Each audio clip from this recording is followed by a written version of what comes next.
Spiritual lessons நிறைய இருக்குது. நான்கிற எண்ணமே வரக்கூடாது. அதுக்கு தான் இவ்வளோ பாடுபட்டு இருக்கிறது. ட்ரிப்ளிகேன் பெரியவாளை பற்றி மகான் சிவன் சார் சொன்னார், நான்கிற எண்ணத்தை சக்ஸஸ்ஃபுல்லாக அழிச்சுன்னு இருக்கார் அப்படின்னு ட்ரிப்ளிகேன் பெரியவாளை பற்றி சொன்னார். இதெல்லாம் நமக்கு ஒரு கைட்லைனாக இருக்கணும். நாம் அந்த நிலையை அடையிறதுக்கு எத்தனை ஜென்மம் இருக்கிறோமோ தெரியாது. நான் ஸ்பீக்கிங் ஃபார் மைசெல்ஃப், பாக்கி இருக்கிறவரை பற்றி சொல்லக்கூடாது. நான் ஸ்பீக்கிங் ஃபார் மைசெல்ஃப். இருந்தாலும் நமக்கு ஒரு இன்ஸ்பிரேஷன் ஒன்று, அந்த மகான்களை தான் நினைக்கிறது ஒரு இன்ஸ்பிரேஷன். மகாபிரிவா என்ன பண்ணால், முடிகொண்டான சேர்ந்த பெரியவாள்கிட்ட ரொம்ப அத்தியந்த பக்தி கொண்டவர்களில் கனகதாரா வாஞ்சி மாமான்னு இருந்தார். அப்புறம் சன்னியாசம் வாங்கிட்டு சித்தி அடைஞ்சு விட்டார். பெரியவாள்கிட்ட ரொம்ப அத்தியந்த பக்தி.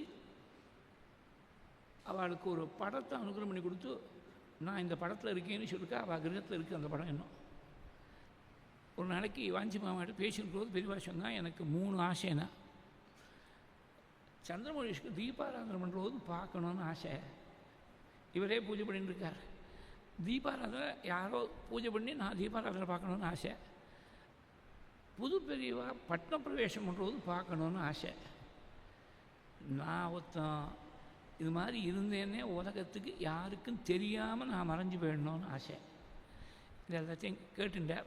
பெரியவா சொன்னால் 2 ஆசை நிறைவேறிடுத்து. புது பெரியவா பூஜை பண்ணுறதும் நான் தீபாராதனை தரிசனம் பண்ணிவிட்டேன். அவளுக்கு பட்ன பிரவேசம் பண்ணுறதும் நான் பார்த்துவிட்டேன்.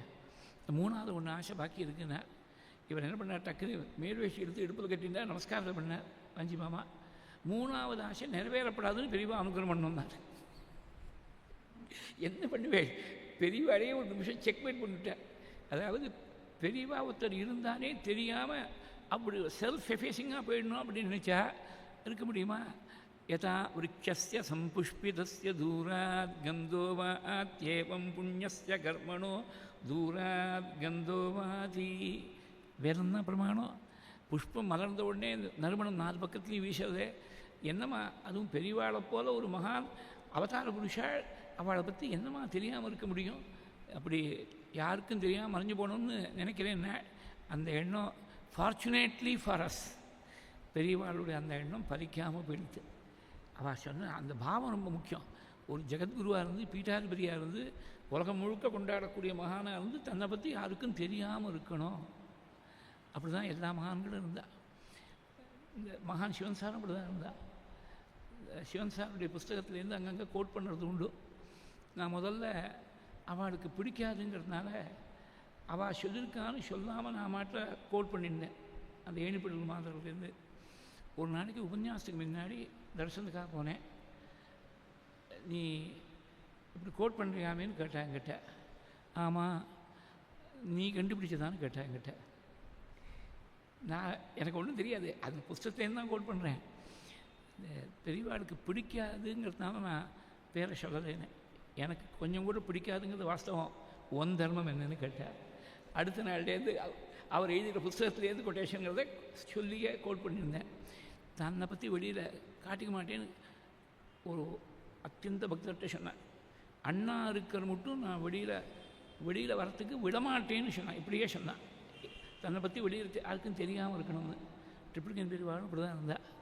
ட்ரிப்ளிகேன் பெரியவா அவளுக்கு நித்திய கைங்கரியம் பண்ணியிருந்தார். 47 வருஷம் ஜானகிராமையர்னு. அவருடைய பிள்ளை அவர் பகவான்கிட்ட போய் சேர்ந்துட்டார். சமீபத்தில் 2-3 வருஷம் முன்னாடி பழுத்த வயசில் பகவான்கிட்ட போய் சேர்ந்துட்டார் ஜானகிராமையர். அவர் பிள்ளை ராமநாராயணன் இருக்கார்.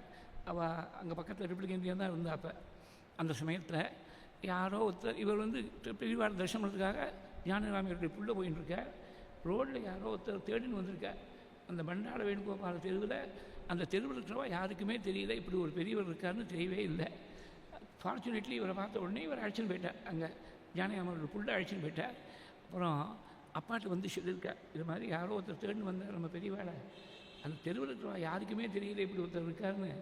நான் அந்த வந்தவரை அழைச்சின்னு போனேன்னா அதனால தான் அவர் பெரியவர் தெரிஞ்சுக்கோன்னு விட்டார். அப்பா பிள்ளைக்கு சொன்னது, யாருக்கும் தெரியாமல் குடத்துக்குள்ள விளக்காவே இருந்துவிட்டா பாருங்க, அந்த மாதிரி தன்னை பற்றி வெளியிலேயே பிரகடனம் பண்ணிக்கப்படாது அப்படிங்கிற எண்ணம் புராண காலத்துலேருந்து நமக்கு சாஸ்திரங்கள்லாம் காட்டியிருக்கக்கூடிய ஒரு விஷயம். அது ஒரு ஒரு ஒரு வார்த்தை 2 அக்ஷரத்தில் வால்மீகி கொடுத்துட்டார். நாகம் ஜானாமி கேயூரே நாகம் ஜானாமி குண்டரே நூபுரே து அபிஜானாமி நித்தியம் பாதாபிவந்தனாத்து. ராமர் எழுதுன்னு இருக்கார், லக்ஷ்மண சுவாமி எனக்கு சரணம் தான் தெரிகிறது, சரணத்தில் இருக்க நூபுரம் தான் தெரிகிறது அப்படிங்கிறார்.